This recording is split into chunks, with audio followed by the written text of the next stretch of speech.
Yo, what it do? It is your boy Skeeter Steve, and welcome to another episode of Lace Rhymes, man, for the culture and by the culture. And we out here in Atlanta for Revolt World.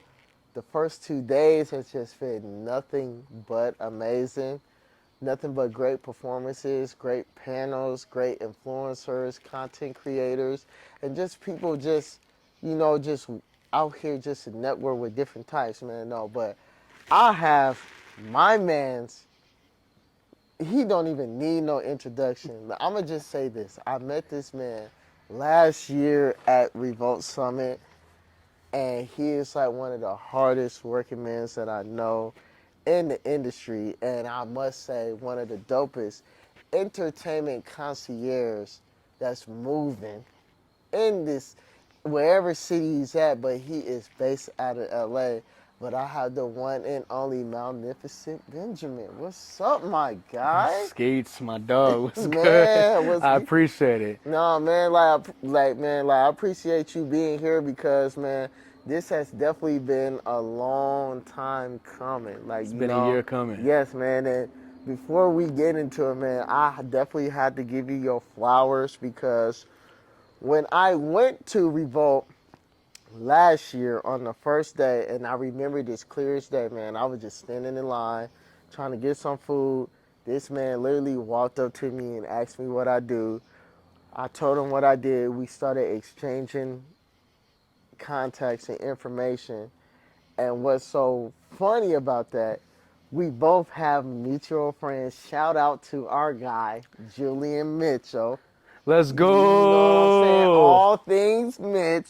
That is our guy, man. And just, My man, dog. like, he has been nothing but love, nothing but positivity, and just our relationship has just been great from the beginning to end, and just for a whole fucking year, though, man. But how you doing, bro?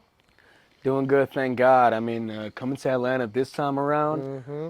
So last year, I was a guest. It's like we, Yes. we were able to move up the ladder to the light, for Yes. the specific event.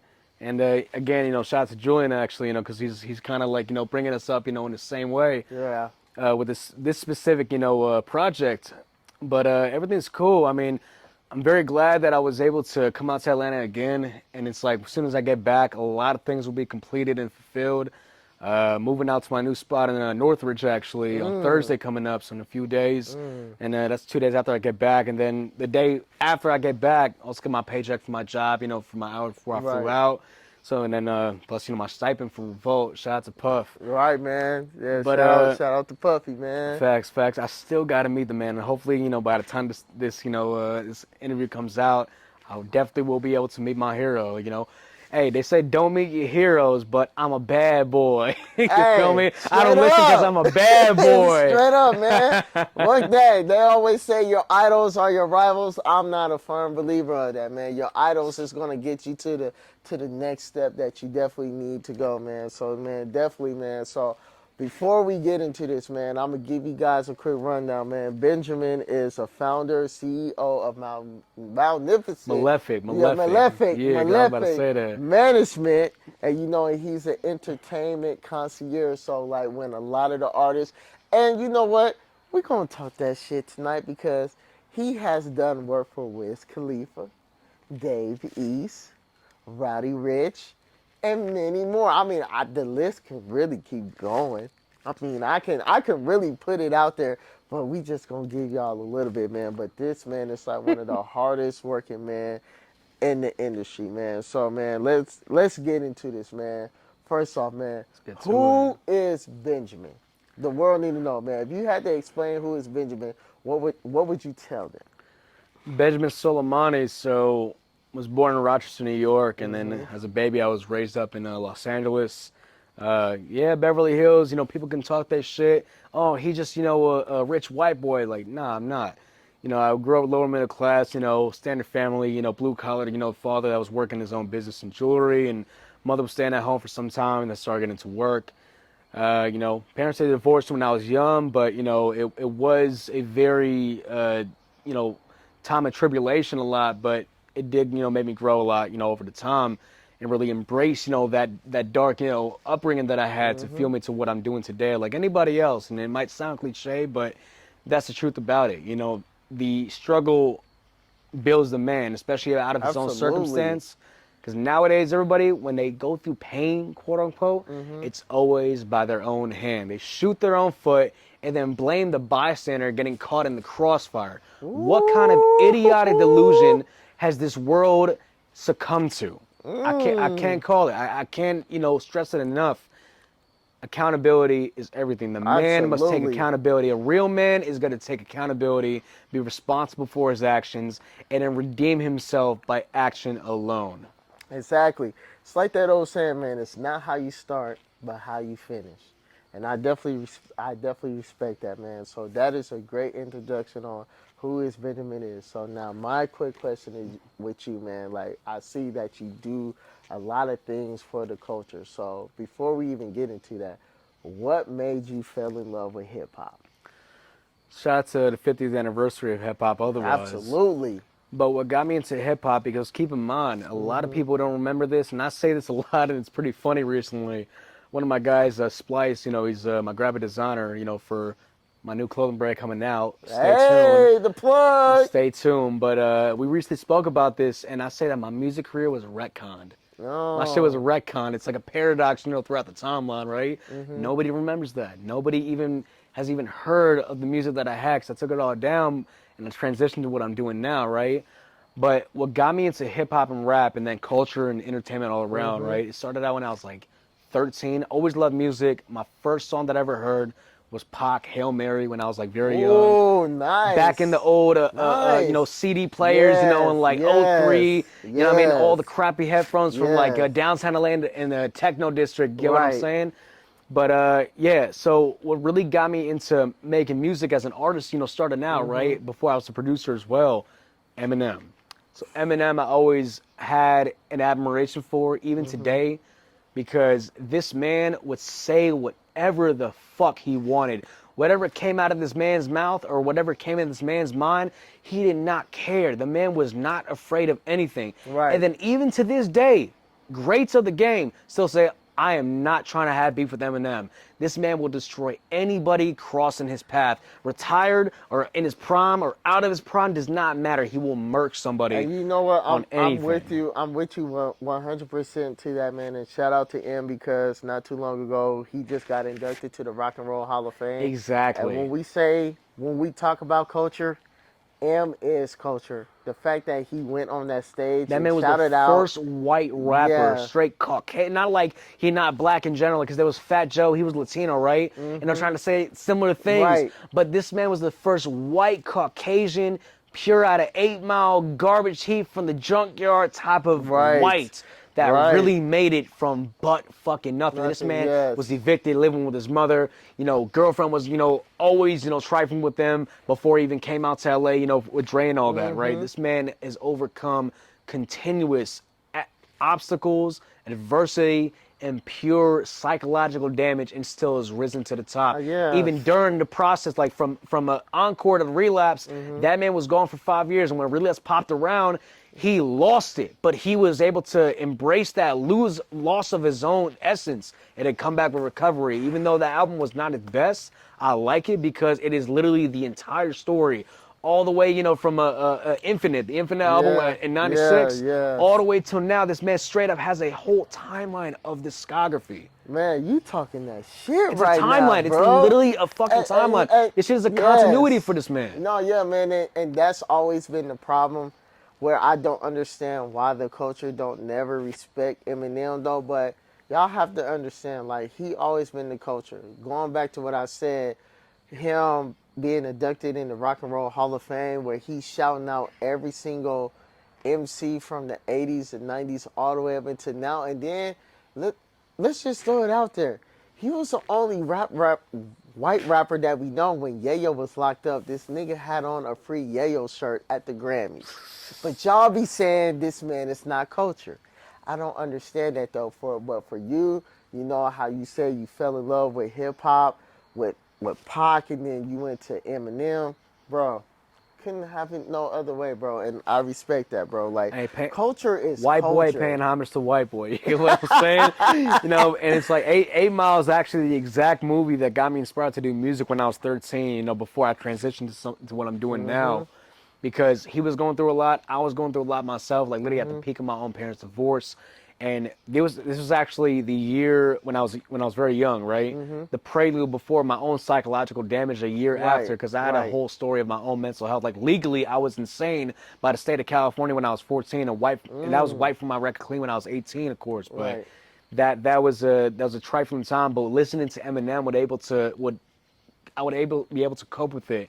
Not always healthy, but it's like it did give me a sense of like determination to get out of that slum, to get out of that Yes. eternal darkness that I was, fueling from. Yeah. You get what I'm saying? Like using that exact pain, that exact hatred to get out to where I need to be. Oh no, yeah, absolutely, man. Sometimes, we have to go through it to get through it, man. Straight up, man. So, all right, man.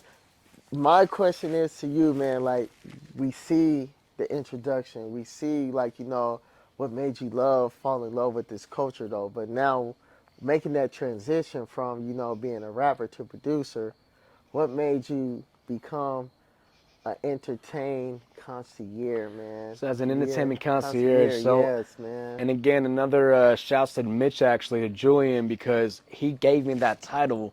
Once I was Mm, really trying to find that exact identity in this right. industry, right? And a lot of people don't understand the concept of an entertainment concierge because one, it can be very vague, and then two, it can be very wide and broad as well, Right. right? Because you could specialize in the entertainment industry, but provide way different services than the other guy, right? But what got me to start with model management 4 years ago, exactly on March 5th, 2019.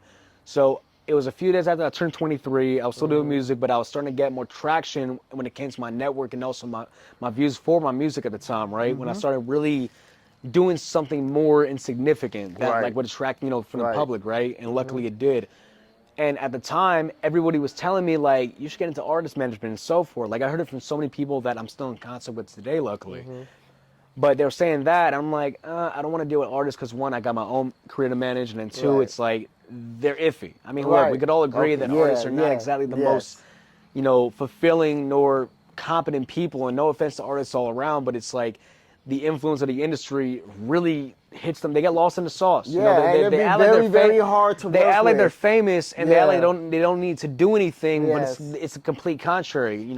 Like I said, I don't know what this country or this world has come to, but it is pure delusion itself, and I despise that. Hey, No that's why offense to we anybody, here. but there are too many That's delusional why we cats out here, here. man. Look. Volatile. No, yeah, man, we're very here, and that's why I Exactly. always Yeah, we're say, here in talk this your reality. shit. We're here Talk in this your reality. We shit. ain't in Earth 3. We ain't in negative Earth 19 like Right. it's the DC multiverse. Nah.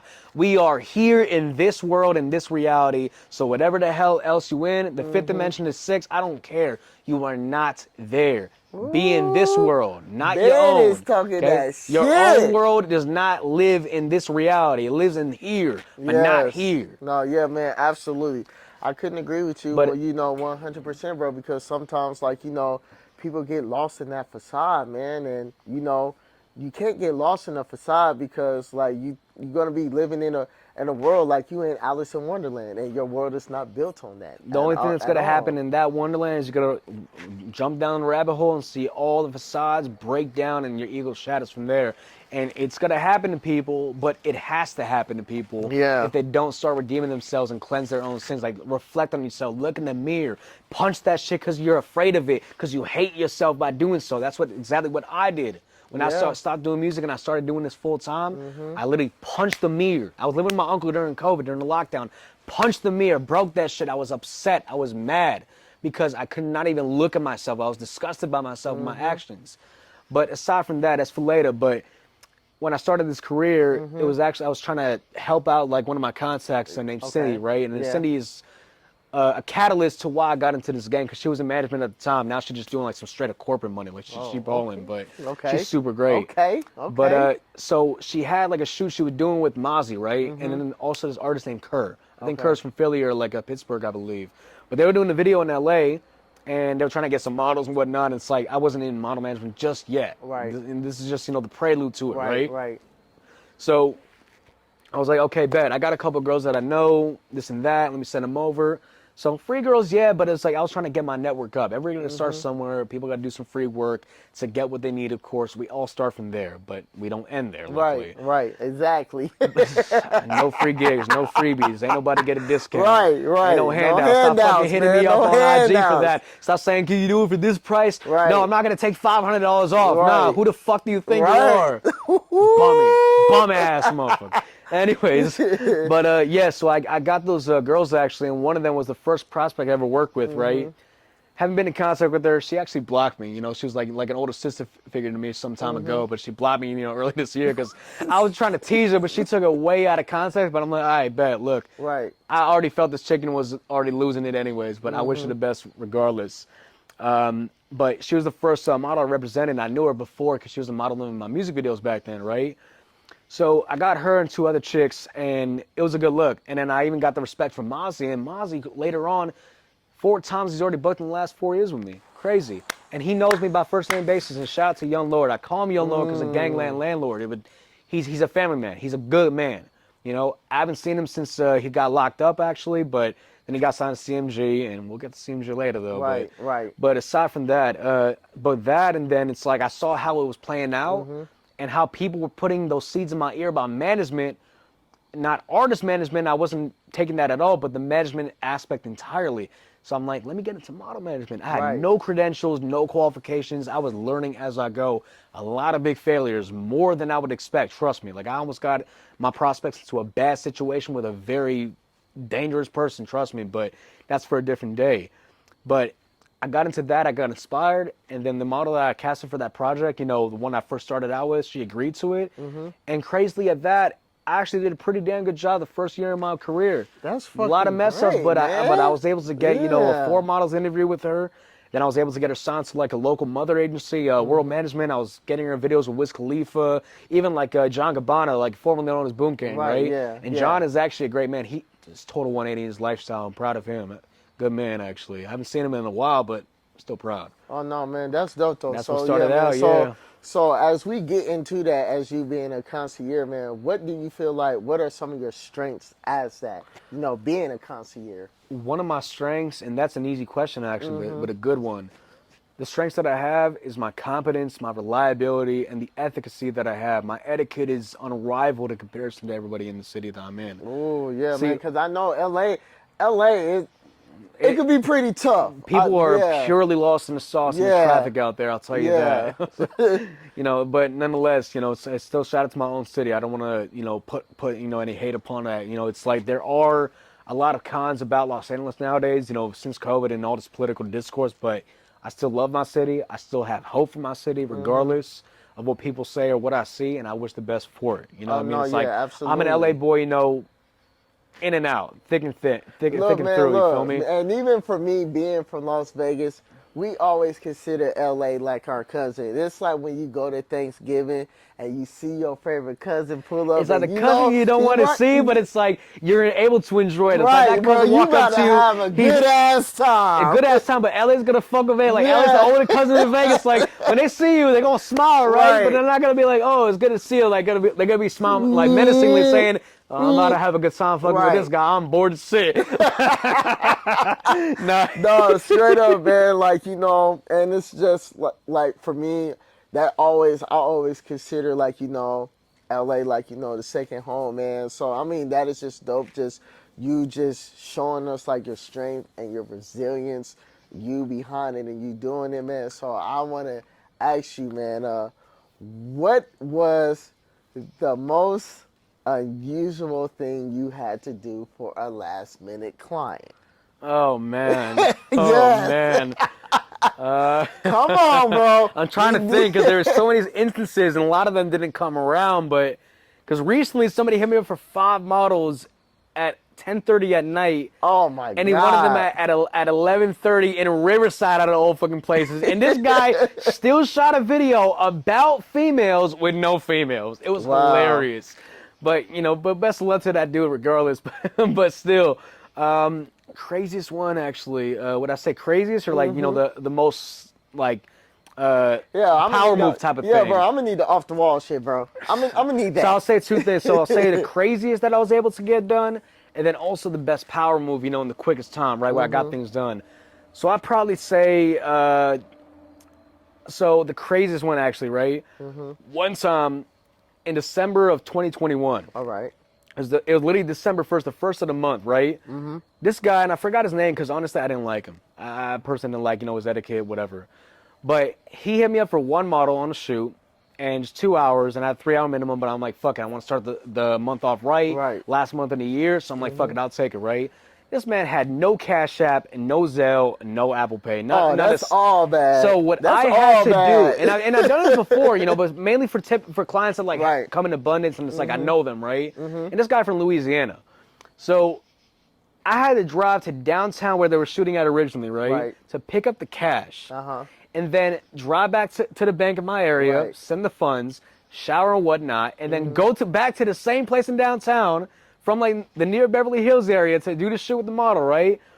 And it was cool, but this guy, I literally had 2.5 hours to get one model, and none of my top prospects were in town. None of my go-to girls were available because it was Right. such short notice. Right. But there was one girl that actually worked at the hookah lounge that I met Julian at, Shy. And shout out to Shy. I haven't seen her in a bit, but she is great for that, right?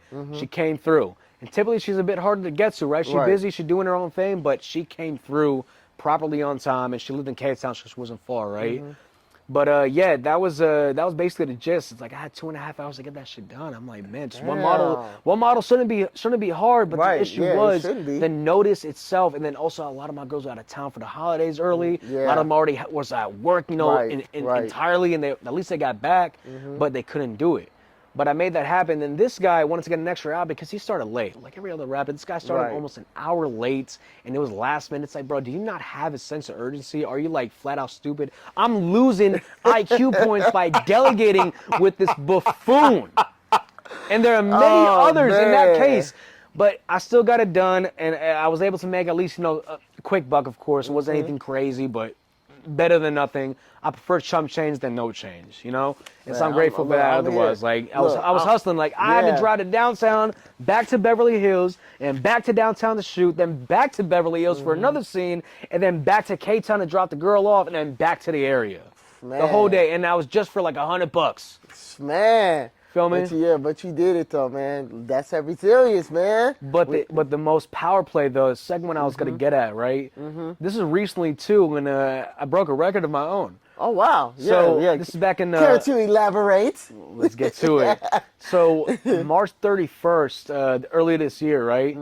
So one of my clients is a Chinese artist, right? All right. Booked for them before like 2 years ago, but he booked again. He had a big feature on it. It was JD Young or something. I forgot his name, but he's at like 1.2 million on IG. Right. He's doing solid, right? So this guy, what's his name? Castle De Niro. He's the cousin of one of my old top clients that runs like a big company, right? And I worked with him many times. But Castle hit me up like roughly about 3.5, 4 hours, before shoot, last minute, but he was ready, set to go. Told him the price, sent him full way, and I got full autonomy to comply with it. Cool.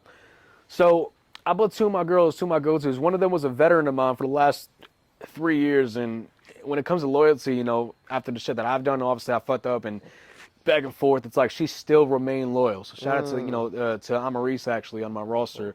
But then the other one was Frida, and she was one of my rookies for this year, right? She's cool too. I called both of them because I was thinking of who I should book and who would get to me quicker, right? Right. And of course, Amaris would come first thing, because she takes almost everything that I book for. She's great. And then I thought about that girl Frida because I wanted to get her more on set, right? Because she was still very fresh at the time.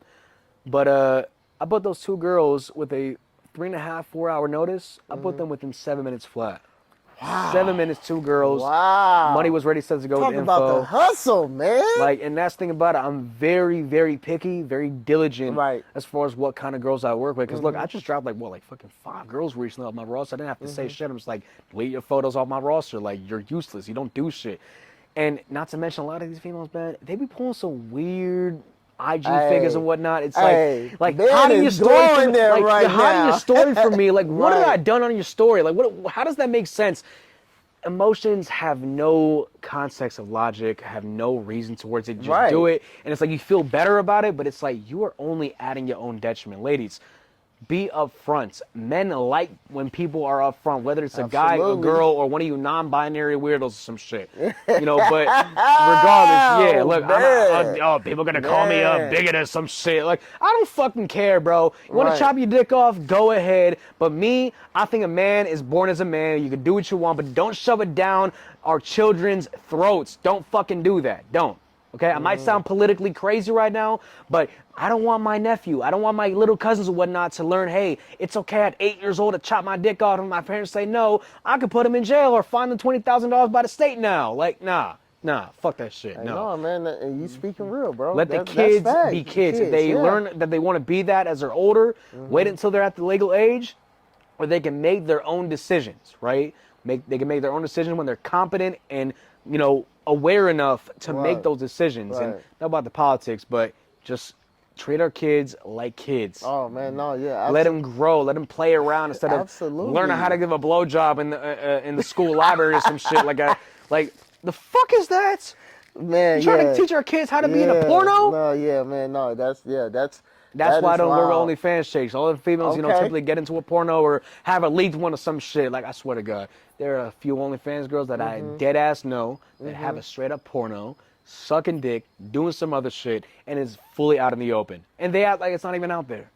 That's crazy, man. No, that is really crazy because I know you deal with a lot of that on a basis where, like, when you're trying to book women and they tell you, "Oh, I have an OnlyFans," but you're not knowing that that might have Oh no! a hiccup And there in were your some of my career, there were man. some of my prominent prospects from last year that got annoyed because when it was slow, right?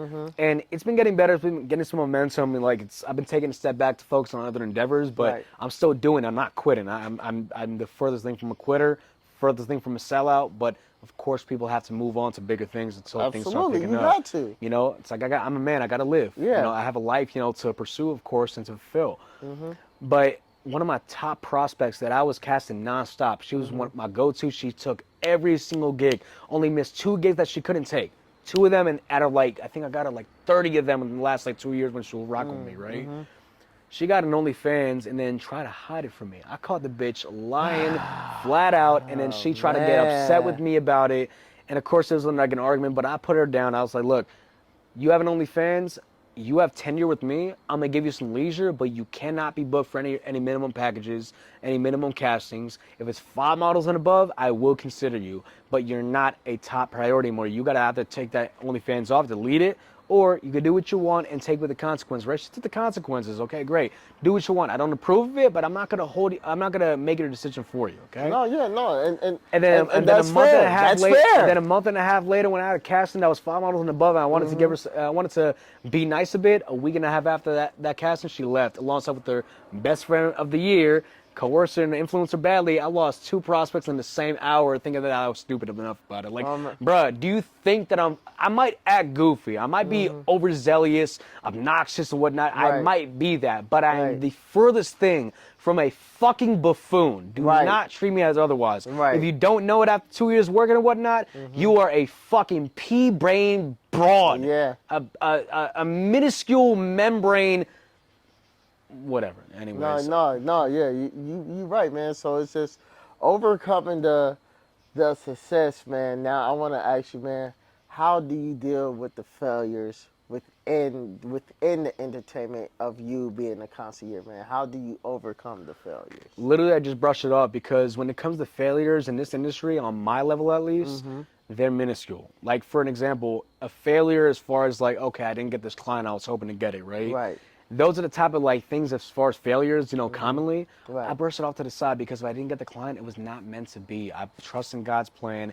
He has it for a reason. He is in another realm watching us in this world for a reason because Absolutely. he is Absolutely. the omnipotence of God thyself is immense and immaculate. He has a plan for everybody, but keep in mind the power of free will that we have, it might be limited to a certain extent of Right. human capabilities, Right. but it is there. So look, I can make two decisions. If I make this decision, I'm going to go on the wrong path. God's going to give me that wrong path because I asked for it, because I Yeah. made that choice. And he Yeah. gave that choice to me.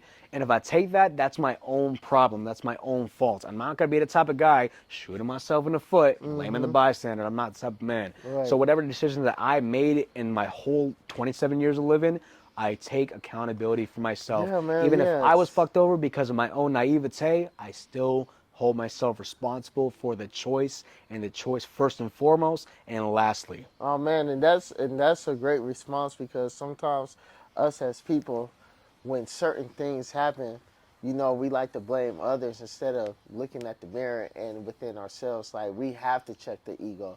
We have to look at ourselves like, okay, did I? You're looking at yourself and be like, okay, did I do this or did I inflict this way to the point I played a part in it? And with any situation, you played a part in it. Would you rather feel better or do better? Okay, Mm-hmm. and such a crazy issue about that as far as like compromise, because that falls in the lines between that. Men do not know how to compromise. Real men know how to compromise and make Yeah. certain sacrifices. Right. That's why a lot of these artists nowadays are not doing shit. And they're not doing shit in the most crucial, urgent time where artists are not getting signed. Artists are not, doing big Right. anymore. No new Right. artists coming up like that unless they're independent or even local or whatever, regional wide. They're not urgent enough in the most urgent time to where rappers specifically are losing relevancy with labels and all around the entertainment industry, right? You saw probably a couple posts on those media pages on IG where it's like labels are not starting rap artists. Now they're focusing on reggaeton and Latin Yeah, music yeah. and African artists, right? Like, more international Yeah. because in K-pop, so the average standard of a K-pop artist is in the billions of revenue, right? Oh yes. The average, Yes. the average of like a B-lister in America is like a couple hundred K. As far as I know, like, and then when it comes to millions, it's like, yeah, you're like low tier A-list, some shit. Let's say who would be millions? Like maybe YG would be like millions because like he's still known Right. around a lot of places, Right, but like yeah. he's mainly West Coast. Coast, As far as yeah, demographic, it's West like Coast artists, somebody yeah. in the Midwest and like Arkansas is not gonna listen to YG like that. You know what I'm saying? But he's still known in some places in Arkansas, but he's not relevant out there, right? That's like the average of like a successful artist, rap artist in America. But in K-pop or even international, like African music, to even in general, whatever international music that's in different languages or Right. different tempos, different aesthetics and sound, the average for that in a lot of popular countries with that type of music is in the billions. The Oh, yeah, average yes, standard yes, of yes, revenue are absolutely. in the billions. K-pop is always in the billions. Like K-pop in Korea alone, and then not to mention in China, alongside with C-pop, Right, then yeah. J-pop. All the pops of like these Asian cultures are all listening to the same music from different countries. Like they're enemy countries politically and geopolitically, Right. but they still listen to it because it's so widespread and it sounds good. And even in America, people don't know what the hell they're saying in Korean or Japanese or Chinese or whatever. They don't know what they're saying, but it sounds dope. It just sounds cold and hard. And you could probably even tell that they have better lyricism. Just by even in their own language, they sound more structured, more polished in their cadence and their Right. delivery. No, yeah, because like for me, I even noticed like we have the out here in the U.S. the Chicago drill sound and the New York drill sound, though. But what I've been seeing, kind of like low key taking over. African drill sound, and Indian drill sound. UK I drill listen sound. to UK is a fire Yeah, one, yeah, French UK one. drill sound The is Italian drill. Hey, crazy. yo, you got to get on that Italian drill sound. Okay. That shit is cold. I'm gonna send you one of the songs on Apple Okay. Music actually that I heard like 2 years ago. That Italian drill sound. That sound like some straight mafioso gangster shit. And these are some young cats that probably have family members in the actual mafia in, Right. in Italy, but it's like they sound cold. Their vocals are very, very nice. No, yeah, and that just lets you know, man. Like, really, hip hop is everywhere, and like, and referring to hip hop, man, like, and especially like what you do, man. Like, I know you book a lot of artists that is very diverse and very cultural. So, like, how do you make them feel very comfortable in regards when you're booking these cultural artists? So cultural artists or just artists in general? Just artists in general, because I know you mentioned Mozzie, I know you mentioned Wiz Khalifa earlier. So how do you go about, like, when you're booking and doing things for them, like, make So them feel when it comes to these big comfortable? artists and these credits that I have, so it's kind of easy, but kind of not, depending on who it is. It all varies on the situation, right? For example, like Wiz, like that was in the first year of my career. I actually, did some And like, that's major. it's major. He was actually a feature artist with this artist that were signed to Taylor Gang, right? Okay. And I wasn't even on set because the director didn't fuck with me. He don't fuck with me. He don't have no respect for me, but whatever. Guy has a cue ball. It is what it is. Fucking guy has, basically a cue ball on the pool table, like, fucking, break. Okay, Right. bet. But anyways, yeah. But as far as, like, let's say, Lil Mosey last year, like around this time, because it was the day after I came back, from Atlanta last year, right? When I booked for Lil Mosey, it was like a day and a half, of a notice, because they had a Lambo, like a red one, but the guy bailed out. Right. And the director I spoke with like a year and a half earlier over at Jesus Networking, and he still followed me. His name was Young Tada, really good guy. So that day and a half, they wanted to get a Lambo, right? And I had a better Lamborghini for that. I had the purple EVO, which is perfect for like Lil Mosey's type of like, let's say aesthetic and color, right? Because he has those type of like cool colors, like Blueberry Faygo, always with the perp and so forth, right? So I had that done, and the director was really great. And it all varies upon the director or the management if they have that, But the director was really clean cut. He was straightforward. He got it done. And of course, he had to run it by the label and the rest of the team. And it's like they approved of it with just less than 2 hours. Right. And it's like we still had a lot of time. And he gave a full payment like we requested. We sent him an invoice, and the shoot was fire. It was great. And that same day when I was working with Lil Mosey, really nice guy. Really nice guy. And this is like a month or two before like he beat that rape charge, because disgusting. That was that was bad. It was, and that was shortly after he got his debut at Blueberry Faygo. Like, he had so much potential ahead of him, and he's a nice kid, chill kid and whatnot. He's just trying to live his life and enjoy. Right. He was courteous. He didn't have an ounce of ego, and honestly, nice guy. I gave him some free gear actually from the company I worked with back then. Toten Carry got him like a free chest bag, free duffel bag, and backpack, all slime green, snake skin and whatnot. He loved it. Yeah, it was really good. But one of the hardest ones I would say will be like Roddy Ricch and Lil Durk when I worked in back in November, right? Okay. So for the video Twin, right? You know that video, right? So the three JLEs, I booked that the same day. So they called me a day before, right? And the price was out of their budget. It wasn't out of their budget. They were just bullshitting. They wanted to save money, and they didn't have a commissioner, so they could take a lot of profit for themselves, right? And that was a team. But my guy, Jao, that was working on it, Jao, that's my dog for like 2.5 years. We had a lot of plays. We booked for T Grizzly and like a lot of other things, as far as houses and other matters, right?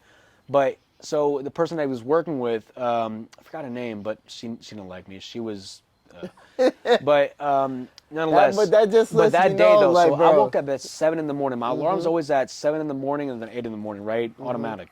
I woke up right when my alarm was hitting. But the same minute that my alarm was hitting, my boy Jal hits me like, yo, we want to get the whips, right? They finally conceded. They finally conformed, right? So, and it had to be full payment up front. They want to get it for 8 hours, work with the budget, whatever, right? I still made $1,000 myself and made 4 other people on that project $1,000 each, right, for 8 hours. Right. But I booked that shit within an hour and a half. Got him in concert with my boy Zach. Shout out to Zach out in Columbus, Ohio. And we made it happen, lickety split. They wanted to get a 4th one. And it's the thing about it. When they don't want to spend or they just don't want to get it from the same contact, right? I don't get what their dynamic is. They wanted to get a 4th one, right? And we could have gotten it. Right. And they had the money for it. They had the label money and everything because they paid extra for overtime. But they wanted to use Roddy Ricch's GLE truck, right? But it was black, but it was matte black. It did not match at all. So they had to use 3 of them, and they had to rearrange all the angles and every single shot that they had. It was like, man, I felt bad, but that is their own fault. And they try to blame it, like they try to have an attitude with us. And I hated this EP. I hated this executive producer chick. She was putting everything on eggshells. And I was a decoy for that shoot. She said no BTS, nothing, right? I listened to her, but she was dogging me, watching me like a fucking hawk, trying to snipe me at any time taking BTS. But the whole time, everybody on set under this bitch's nose and behind her back was taking BTS. And everybody at the second location in West Hollywood on Sunset Boulevard, right? The second location, we drove all the cars there, right? The second location, everybody was in the parking lot when they were shooting inside. Some of the other guys, like, doing the, they had like a couple vans, trying to put cameras on the trucks and whatnot for the driving scene. They were saying, yo, you were the best decoy, bro. Like, she was watching you, weren't even taking BTS, wouldn't even plan it to. She was dogging you the whole time. Everybody was taking BTS behind her back, so they sent me all the footage and everything for myself. Wow. They showed some love. Like, the team showed some love, but the executive or the executives, They fucked up. They were dogging me, thinking that I was the scapegoat, thinking that I was going to take BTS. When I listened, no problem. Right. And they just didn't like the fact that I was talking to people, networking and so forth, like I should. And then I was a decoy, and they let everybody else take BTS behind that bitch's back, and right under her nose, and I still won because I was a good decoy. No, yeah, man, absolutely, man. I was Like, respectful. yeah, man. I Like, didn't say, you said don't take BTS. Yeah, I you understand came why. out, yeah. I think about it. I'm like, I understand why. Big artists, big celebrities, of course. Right. I'm not going to try to make you look bad, obviously. But it's like, you got to show at least a sense of, like, you know, some civility. It's like, don't start dogging me. I'm not taking BTS. And you look, and literally the person right behind you,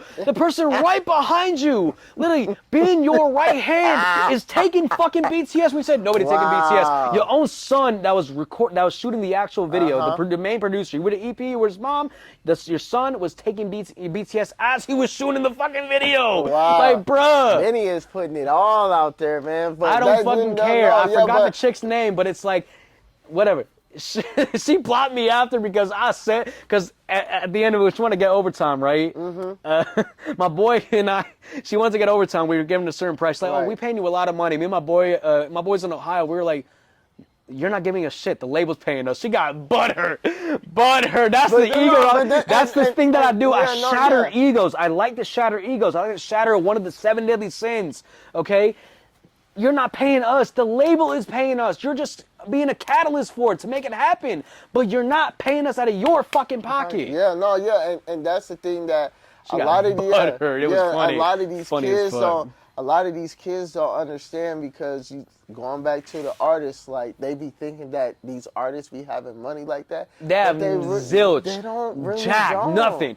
They have really don't. 2 to 3K a month coming from the label from royalties as everybody. They take everything else from their masters, right? Yeah. So they have like a couple $1,000s for the month as everything else they're being pampered. They're being spoiled like a child.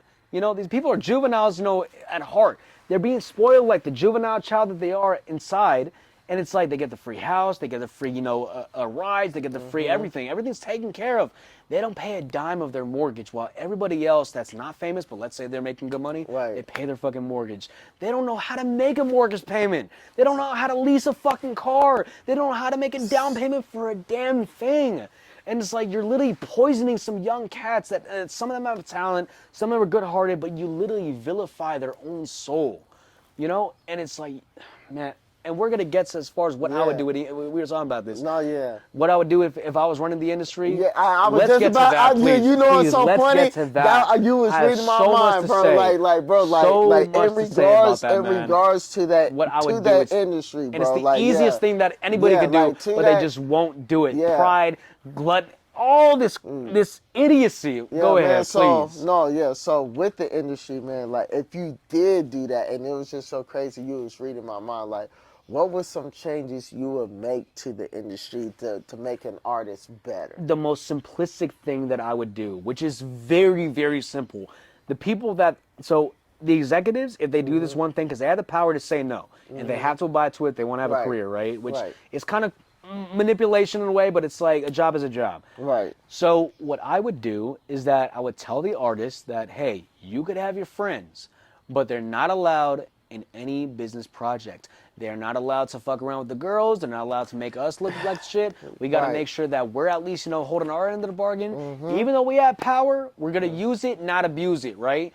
So, and they would not let a single person that was riding on the coattail of these artists before they popped off, don't give them a job in the labels. Do not give these 6th grade level educated, illiterate motherfuckers a job in the label. They cannot do shit. They're literally sitting in an office cubicle. They're a corporate hood rat.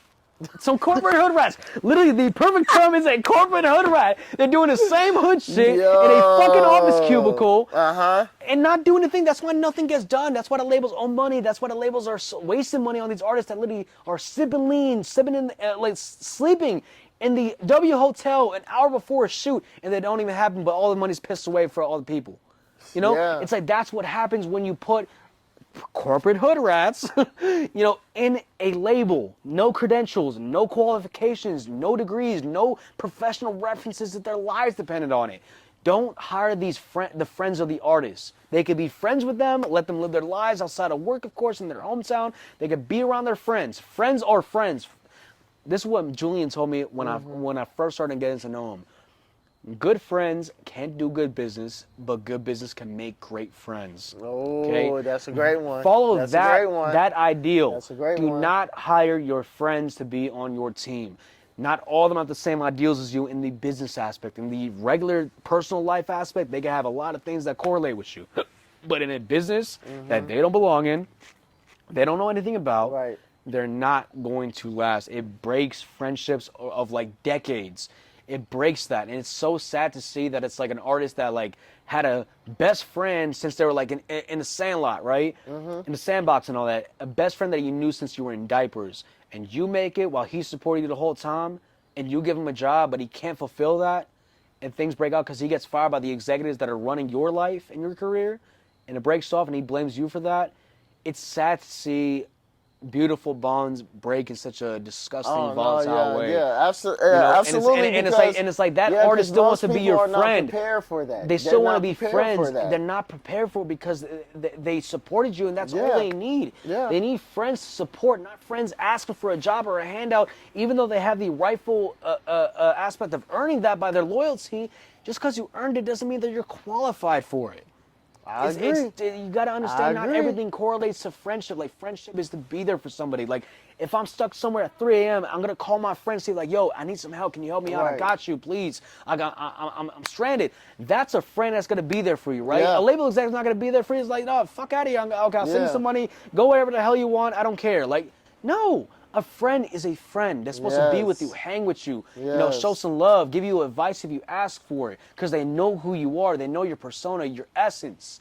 But these label execs, they make the worst decisions. Stop hiring corporate hood rats. They're literally in the office cubicle, jerking off, smoking weed or whatnot. Literally, they have nothing to do with it, but just the loyalty of riding the coattails of some artists that don't even see them as a friend anymore. They see them as a fucking employee. Yeah, you're absolutely right about that, bro. Because trying to miss that business within that friendship, bro, it's always gonna go bad. If you want to have a team, if your friends want to be a part of your team, make sure that you know your record with them, your past, your memories. Make sure that they are the right fit. If your best friend's a producer and he's supporting you, bring him to the label because he knows how to cook a fire beat. That's fine. But with just a friend that you knew from the block that you're just hanging around with, for so many years, and still see to this day, it's like he didn't go to college, he didn't get the credentials. He even tried to, let's say, oh, look, I love how you give me a job, but it's like I don't think I'm ready for that, or I'm not qualified for it. But I'm more than glad to learn about it before I get the job if the offer's still there. Be transparent. Don't be greedy. Just because you ain't been shit and your friend was, don't take advantage because you're going to fuck yourself over and screw him over. Yeah. And bringing your friends onto a shoot when it comes to an independent artist, right? Oh, yeah. Bringing friends onto a shoot when there's models, when there's cars and whatnot, they're going to fuck everything. That'll make you look like shite. Look, like what Wallow said, you got to protect the money. You got to protect Not even that, money. Protect your relationship with the person people. You're working with. Like, if there's so many artists that brought their friends on set, and I had to interview because I'm always on set with my girls, right? I don't trust people. Even like returning clients, some of them, I'm like, I got to be there regardless. Right. I don't trust You're people. You're being honest. I'm not being, and I'm not paranoid. I just have a wise policy. Yeah. So, and they bring their friends, they're like drinking and all that. It's like, yo, what up, baby? Like this and that. It's like, bro, you're literally permanent with somebody that is not here for you. They are not interested. And they're, oh, you want to drink? Let's get a couple shots. Come on. Like this and that. Trying to badger them. It's like, dude, these girls drove, okay? They're not going to drink and drive. They're not dumb, okay? They don't have a place to stay. Even if you offer, oh, you can stay with me and this and that. But of course, we know what you're trying to do. It's like, dude, business is business, okay? They're not here for you. If you want to get to know them, just be a person. Just like, hey, what's body modeling? Get to know them as people. They're not, and I'm not trying to pander to either side when it comes to women or trying to go against artists or whatnot, because a lot of women, they kind of fall for that stuff, and it's like they fuck a relationship with the person that they're working with, and then also the person that, of course, coerce them in that position, but that's their choice. They got to take accountability, but you can never expect that in 2023. Oh no, yeah, man. And not to sound like I'm sound like a woman hater or some shit, but nah, it's like majority of women nowadays do not hold themselves accountable and blame somebody else for literally they step into something and that's their choice, and they blame somebody else for making that choice. It does not make any And sense. then you like with you, you're standing on business. Like you have to be that guy to let them know, hey, like you're fucking up. I've never crossed that. I have a very strict moral code. I've never crossed that line with my prospects, my models. Never. They trust me because I have earned that Right. rightfully and Right. genuinely. Like I was very wholesome about that, right? Whenever I go on set, you know what the girls rely on me for? Like, oh, talk to me, like just be a person. I let it hear my girls out. You know, if they want to speak about some shit, I'm like, I'm not trying to get with them. I have no means to try to Right. fuck them or whatnot. To try to, Right. you know, seduce them or some shit. I'm like, okay, tell me what's up. Like, what's going on? You good? I asked if they're okay. I'm like, I'll get you Starbucks on the way to shoot, whatever. I know you're working hard. Great. Get your caffeine up, of course. Make sure you're working hard. Make sure you're awake. You're working hard, whatnot. I understand. And sometimes that could be my own detriment to certain models that I work in the past or even now. But I still do it because I want to. Oh Because I yeah. know that I'm doing good. Because I know that it's like I understand the situation. You know, I'm gonna do it pure out of my own heart, even if it's my own detriment. That's my own choice. I bear with the charges at hand, and I reassure myself, I'm like, I know I did right. Yeah. I did the right And thing, and they just don't that's all appreciate that it. matters, But I'm still bro. gonna do it regardless because there's still some good people out there that will. Oh no, yeah, man. That all that matters, man. So since we're here in Atlanta, Go. we vote world, man. Ooh, What has this experience been meaningful to you by far? meaningful because moving up the ladder. You know, it's like last year I came in when I met you. Actually, I was just a mere guest. Yeah. A mere guest. Same here, just a mere guess. Now I'm moving up the ladder closer to the light and the goals that I want to get to, and God willing, I will, and I will. I'm able Absolutely. to be an intern and a part of the staff, the all access staff, right? And today, the second day, because yesterday was cool, right? But the second day was like the most live it's been out of the 3 days it's going to be. Tomorrow, it's going to be cool, but not the most traction, of course, Right. it's the last day, right? But I met so many great people, a lot of outstanding network, got a hella content. I was working in social media, you know, drop room and all Right. that. I met so many great people. I met Eric Billinger, also Lala Milan, and got her manager's contacts. She's a very sweet woman too. Got a lot of manager's contacts, a lot of influencers, comedians, and all that. Super great people. I even met Teo. Like Ooh, you know, that's yeah, you know Teo. nice. Yeah, Yeah, like I met yeah. him in the hallway actually, right next to King. Puff's son's room, King Combs, right? Because we were trying to get a social media drop with him, Right. but it's like it was already heavily Oh packed. yeah, It's like man, yeah. we saw him, but we couldn't get anything with him. But it was still good to see, you know, the son of like, you know, the mogul himself. Right, You know what I mean? right. It's like it was pretty dope. But I met Taylor in the hallway actually, and it's like I didn't notice him because I heard the name. I'm like, yeah, you were with Matt Alonzo, and Matt Alonzo is one of the best, you know, videographers for like Right. 20 years, right? I know him, he's a cool guy. We friends, like you know, he's solid. Like we haven't worked together, and I hope we will, but. He's just a solid dude. Like I could just laugh with all the time. We That's just be talking dope, shit on the man. DMs, like sending some funny shit all the time when I get the chance, right? But he shot for Teo before, and I've seen him many times. I'm like, yo, you shot with Matt Alonzo. He's like, yeah, you know, he shot one of my videos. He's super dope. It's like, yeah. I told him like, yeah, we know what I call Matt. I'm like, he's the Michael Bay in music videos, bro. He be shooting the coldest Transformer movie That's thriller shit, major. bro. Nah, That is he's major. 20 years in the game and still relevant as fuck. And he don't fuck with the labels either. That's why I fuck with this man, Wow. bro. He's like, Wow. fuck the label checks. I'm like, I'm making my money independently. I'm like, bet, bro. That's why I fuck with you as a person. Like, I don't care if I'm not working with you. It's like I seen your stuff on games, Dope Boys videos, the intros back in '07. I'm like, I knew this guy when I was growing up. I knew it was working. Now I personally know him as a friend. But yeah, no, speaking of Teo, and it's like, I'm like, yeah, I've seen it before, but he's the one that made the Rolly track, right? Like, Wow. Rolly, yeah, that's what he said. Wow. I'm like, yeah, you came out with that shit in 2016. I'm like, yeah. So we started chopping it up. I'm like, I live in LA, I got models, cars, we need that. Say my rates, we'll chop it up, and he got me following IG. And it's like, you got 3 million followers, you're solid. He's a Man, cool see, guy. and I that's saw the you had a reason, chain, and yeah. yeah, man, and that's the reason why, like, being at Revolt, like, I tell people, Revolt is the Super Bowl of networking. The Holy Grail type Bro, shit. yes, Like, because you never know who you're going to run into, man. It happens once a year, but it's just, whether it's 2 days or 3 days, man, you have to seize the opportunity. and that's the thing about it. The product is rare. This is once a year. Even though it might be Yeah. once a year, it's like the best products are limited time. Yes. Come on, like you're gonna go to Supreme and think that the limited time bag that they're gonna sell, like Louis Vuitton collab, is like gonna be every day. No, that's once a year. Year. Black Friday, you got Right. your shot. You know, it's like that you gotta seize the opportunity, and that's why I like Eminem when it kind of lose yourself. You have one shot, one opportunity. You gotta let it slip or like take Wow, it. You know, that's a it's like great that's literally comparison, bro. I no. like that. I like that. Bro. I like that. I've stuck with that ideal and that value since I was barely a teenager. I have never let an opportunity slip. And there was only two things that I let slip before, but they were never even to go either way because they didn't have the budget, right? And I found out later on.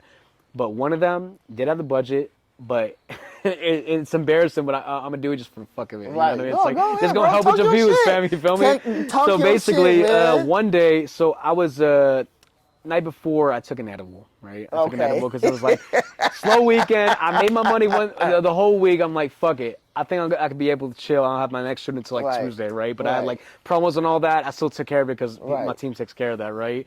Took an edible on a Friday night. And I was at social with Mitch that night too when I got the edible. I went to the shop down the street in LA, and I came back, but I didn't take it at social. I was high, I smoked the joint, but I took it when I was on the way home because I live close by there, right? Right. So when I take the edible, and then I was high as fucking night, fell asleep, of course. Thank God. But when the aftermath, the haziness, the second stage of that high hit in the morning, I slept the whole day, and I saw my phone was blasting. Right, one of my clients, and he needed like 3 models, like tomorrow. I'm like, fuck. I didn't even answer until 9 o'clock, and he already got 3 models flashed. I'm like, Jeez, fuck. I could have bro. made an easy $300, extra when I was making like 2 racks that whole week. That's $300. I didn't want to settle. But I could have done it, but I was high as fuck, and I missed that opportunity because I fucked up. I fully fucked up. I took an edible. That's my choice, and I Right. did not see any of this type of shit coming, but I should have. I don't know how I could have, but I should have.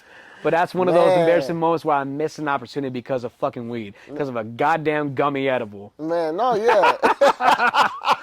Imagine losing a good opportunity, even though you had a great week making like 2 racks Man. independently during like PvP and SBA season when people was Uh-huh. jugging that shit like crazy in 2021. Imagine you could have made an extra $300, but you were blown off a fucking edible for the night and didn't wake up until 9:30 at night the next fucking day. Wow, that is crazy, I bro. felt like shit. I was like, man, No, I man, hate having regrets, but I regret it. no, yeah, man, no, that's super crazy. So, man, like the next question that I definitely want to ask you, man, where do you see yourself within the next 5 years? 5 years, so I'm 27. I'll be 32 in 5 years. Mm-hmm. What I see myself doing, white picket fence life, modest. Want to have a wife, want to have a child or two, move to Arizona, make a lot of residual incomes and even a main income to making like at least 6 figures. Live in a nice house, whether it's 2 story, 1 story, just a home. I mean, I prefer to have a luxury apartment, not gonna lie, with like three Right. bedrooms, of course, but I want to live a modest life. I'm not trying to live the life of like a superstar like that because, over time, it's like it gets a bit Shit sickening. gets old. It It gets gets old. It's like old. as you get old, it gets even older with you. Yeah, It's like yeah, you're yeah, not like 21 absolutely. years old trying to live life Yeah. superstar like fucking Riley from like goddamn Boondocks. Thinking he's Right. an NBA superstar, 8 years old, like he's like Mike, and Right. like granddad saying like, "Oh, I'm in your dream and I got Right. bitches. I'm paying for this shit." Like, R.I.P. to granddad, R.I.P. to pops. Right. John Witherspoon. That voice was legendary. But yeah, no. So it's I want to live a modest life. Even if I'm in the industry, it's like I prefer to stay behind the scenes and not in the light. I prefer to remain in the shadows because the shadows is where you can find peace and serenity. And then also Oh, you'll be able to absolutely, find bro. knowledge in the Absolutely. shadows as you're watching things Absolutely. from the light. You could be a spectator, an observer, but observers learn the most. They gain the Yeah. most knowledge in the silence and the shadows. And everything you see in the light, you'll be able to know what not to do and then what to do Oh after no, that. yeah, man, and even just with that, man, I just feel like the mistakes that we make, it shape us and it makes us better as people and as human beings, man. That's the Because grace. yeah, That's the man, graceful thing about life. You never know where it will take you. I never imagined that. One, I'll be a rapper as a kid, and then two, a producer when I was a young adult, and then three, as a model manager out of all things. I was not a ladies' man growing up. I had my fair share. I'm not like a fucking simp or nothing. I'm not like a goddamn virgin or some shit. Steve Carell, 40 years old. Like right, nah. But nonetheless, it's like I wasn't a ladies' man growing up. I had my fair share. I prefer monogamy. I prefer good values that was brought, in all of our lives at one point by our parents. absolutely, It's like I prefer to have a modest life because living in Los Angeles with all the noise, with all the conflict, all the BS from in the home, outside of the home, outside of your neighborhood, and so forth. I want to live in a new life of modesty, family, good values, have a one-story house or luxury apartment with like the school down the street for my kids to go to. It's like small community shit. I want I my know, neighbors to man. know that it's like, hey, I'm here for you if you need, and then they're there for me, like, like a good neighborhood should, like State Farm, like a good neighbor should, like, you know what I mean, like, not trying to sound like an insurance, sponsor, like Right. I'm not endorsing State Farm, whatever, which one was that, like, it was State Yeah. Farm, yeah, Yeah. but Stay farm. still, like, it's just that as you grow, that superstar and that type of lifestyle becomes old, and like even these older cats, like they're sick of it too, but they're kind of stuck in between that with the contract by their executive overlords. But Oh man, it's like they don't yes. want to have that. Like if you have a modest lifestyle, you will find true peace in God. In God, it's like these people in the industry, they're trying to find their Godhead, they're trying to step into Godhood, but you shouldn't trying to find your Godhead. You got to find God within your own head. Like Ooh, you gotta that's a you get like yeah. and family virtue, like, and not to mention having children away from the industry. They grow up wholesome. They grow up to even surpass you by miles. Oh yes. Like my Oh kids yes. and my wife. I mean, I'm trying to find a woman that's not in the industry. Like I'm not every mad at industry it. relationship, bro. Like every single I'm one not of them, mad at it. every industry relationship will never last entirely. It will always end terribly. Nobody's civil. The kid is fucked up with like two different parents in a different household with all this lavish and luxury, but no love from the parents. These kids don't need a lot of toys. They don't need a fucking nanny. They need their mother in the house. Wow, They need to yeah. see, like, if you have a son, right, Mm-hmm. and the wife is in the house, they're gonna see what kind of woman they want in life. A woman that's going to take care of the home, that's going to take care of the child, nurture them and love them in their very delicate years. And then as they're like, getting into preteens and Right. teenager stuff, Mm-hmm. the father takes over to teach the son how to be a man, or teach the girl how to maneuver around in the world, of course. But you got to see that if you want your daughter to grow to be a ladylike woman as she grows older, the mother got to stay in the house because she's got to learn from that. And not saying it like she could do what she wants. She has her own life as she grows, and everybody does. But the more sensible thing to do is that if you see a mother like taking care of the house, loving you, playing with you, of course, in your very young years, that's got to leave such a great impact and impression on your life and your membrane as you grow. It's going to stick with you, and then you know exactly what kind of woman you want, because the first woman you fall in love with is your mother. I can't say the Yeah. same sometimes because I have tribulation with my own family, including my mother. Mm-hmm. But I said it for everybody else because I wish I had that myself. I wish I had, like, I could say the first woman I ever loved was my mother. It was hard for me to even say that I don't, but I love my mother regardless, but it's not to that extent, and I want people to have the same thing. But children need both parents in the household. They need the mother at home as the father works. They can see what a great example will be in their lives, and their lives will be perfect once they grow and leave the Oh nest. no, man. I'm here for that, man. Like definitely, I'm here for it. Like And all it's the like way, man. people could have their Absolutely. their own ideas about it. I'm Mm-hmm. speaking my opinion. Do what you want. I'm not saying what to do, but I'm saying from my perspective what seems more feasible, what seems more sensible. The children come first. You Oh know who no, the king yeah. is? Who's the king? Not the president, not the leaders, nothing. The king are the children, the Yeah. youth. Because if the children are hurt, in their primal years, Mm. if you take down the king, the future will be for naught. Oh no, yeah. Absolutely, man. No, absolutely, man. 100%, bro. Like I'm with you, man. Like you was really talking that shit tonight, bro. Like straight up, man. Like I enjoyed every bit of this, bro. Like, and just you, just really just telling the truth about the industry. Like people like these young kids be really thinking that these rappers be having it like that, and they really don't. It's a facade though. But the problem is, a lot of them don't be saying, okay, I don't have it like that. That is okay. But they be trying to live this life that they're not really Power to the got, people, man. power to the creative artists, down with the executives. Take them down. That's why Yeah. it is. They don't let them be themselves. They don't allow them because it's not up their MO. It's like, look, you met a, what's the name? Golden Child, right? Yeah, At the yeah, summit. yeah, yeah, His manager yeah. would tell me that he is a drill rapper from Chicago at all places. Chicago is full of that bad, Yeah. violent, influence Yes. on the It youth, really right? But is, he was yeah. saying that he does, drill rap, but in the most positive light. He's talking about things that are needed in this world, Bro, virtue, yeah. value, lessons to be learned, God, and so forth. It's like that type of stuff is what people need, and that's why the man should stay independent, because the labels are never going to sign that Oh guy. yeah, But no, he can yeah, still make absolutely. it on his damn own. He can still make it Yeah. even better than the label artist, because dude, Dre and Mar, one of these guys that's also a political commentator, right? I think his name is Dre and Mar. Mm-hmm. One of my guys that used to live in San Diego, but they're from Colorado, Mm-hmm. like a videographer duo. They work with him, right? I was Mm-hmm. about to work with the guy, but he had his own plans. But he's independent, right? Less than Mm-hmm. like 500K on IG. You know what kind of house he lives in? On his own money, and actually knows how to make a mortgage payment without the label, right? Oh Knows how to make shit. a down payment. This guy lives in a house in Newport fucking Beach by an independent artist salary, and also as a political content creator. Wow. Alone, no label, nothing, nada. Wow. And then look at Russ too before he got signed to the Oh label. yeah, I When love Russ, Russ. I before love Russ signed to Russ. the label, he was at his peak. When he signed to the label, and when he left out of it, right before it really got bad, Right. but it got bad enough to where it's like, where's Russ? Yeah. What happened to Yeah. his hype, his whole Yeah. wave? I love Yeah. his music. He's in my top 5 new school, but I barely hear about him since he left the label. He wasn't even there for that long. He got out of the contract before it got really bad financially, but his name was it just went into the void.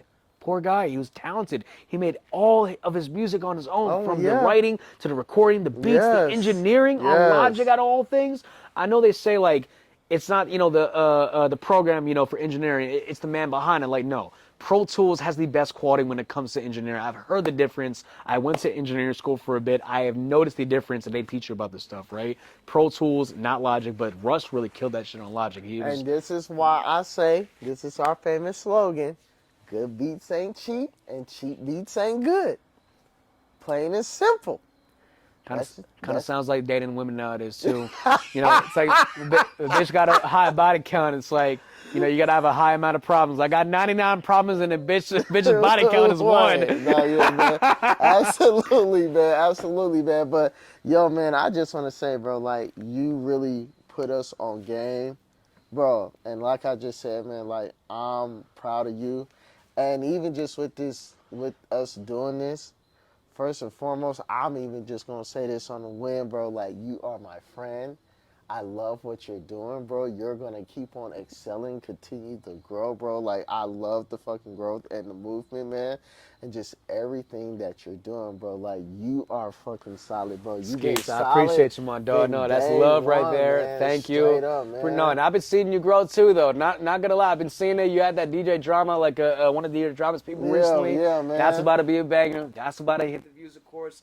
Keep escalating, keep moving. You're doing great, and I appreciate it for the kind words as well. Like, thank you. I reciprocate that love and that appreciation.